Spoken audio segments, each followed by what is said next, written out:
So, if we look at the highly sensitive person first, and we view the highly sensitive person as someone who is very sensitive to the world around them, to they feel very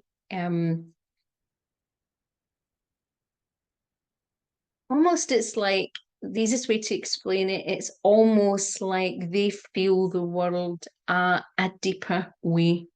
They process the information in a deeper level. They're often their radar and their antenna is more finely tuned. Now, we will look at the crossover because most empaths have a level of sensitivity, and they're definitely a higher range of sensitivity than most people. Now, one of the things that just because you're a highly sensitive person and you're very sensitive doesn't automatically mean that you are an empath.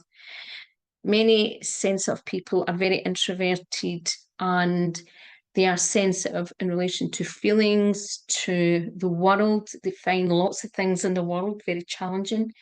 It's almost like they are what people may regard as, and that is not maybe truth is, but what people will regard as too sensitive to the world.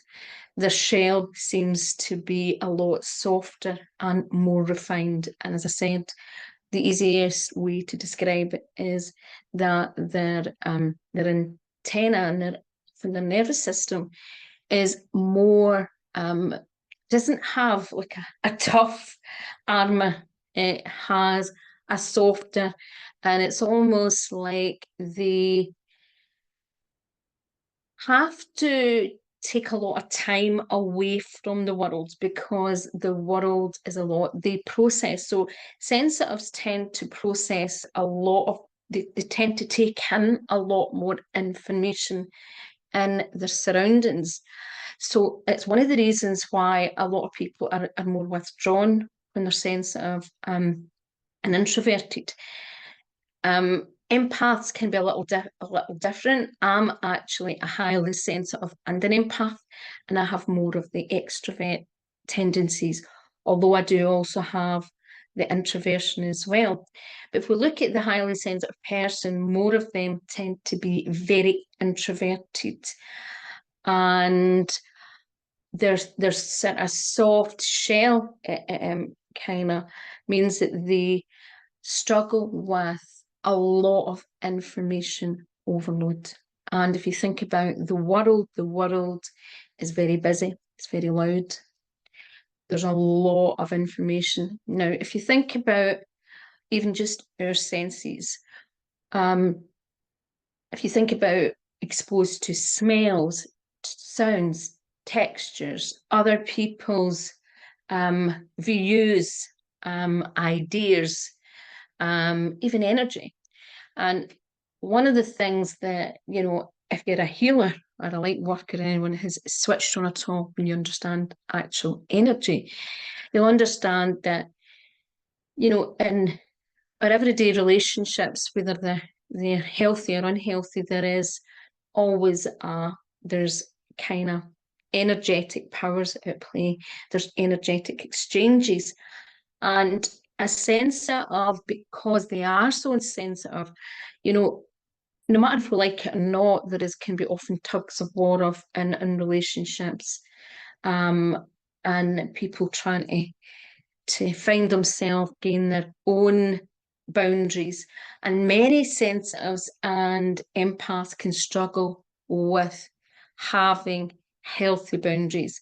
So they tend to have to withdraw and recharge the batteries. Now, if we look at, everyone as an individual, we're all a mixture of lots of different things. And if I work with archetypes, and archetypes are a great example how we all have a mixture of personality traits, and there's some that are more dominant than others.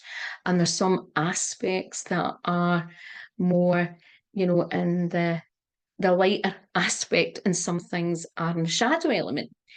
And it's like everything, there can be some things and some qualities that are great for certain roles, but in another role can cause you a lot of problems. So, for example, you could be a great leader archetype, and you could really, make an organization, or say something that needs to be done that's really important. You could lead and take charge and do things that maybe someone else couldn't.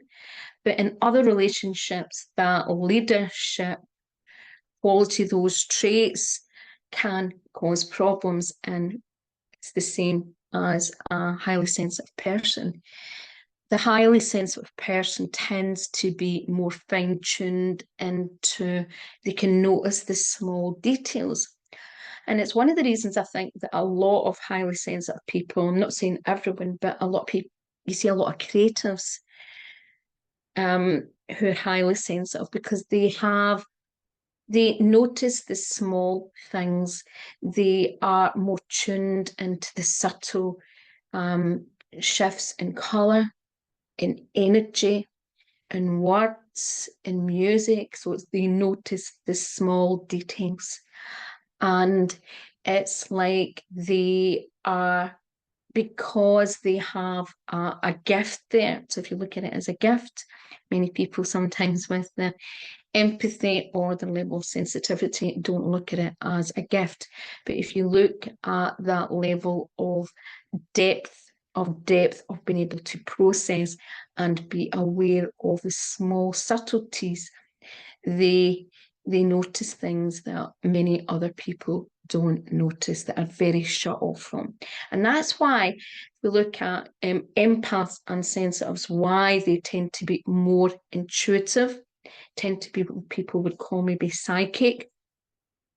They tend to naturally be more so tuned into the energy frequency of things, and they tend to notice shifts, changes.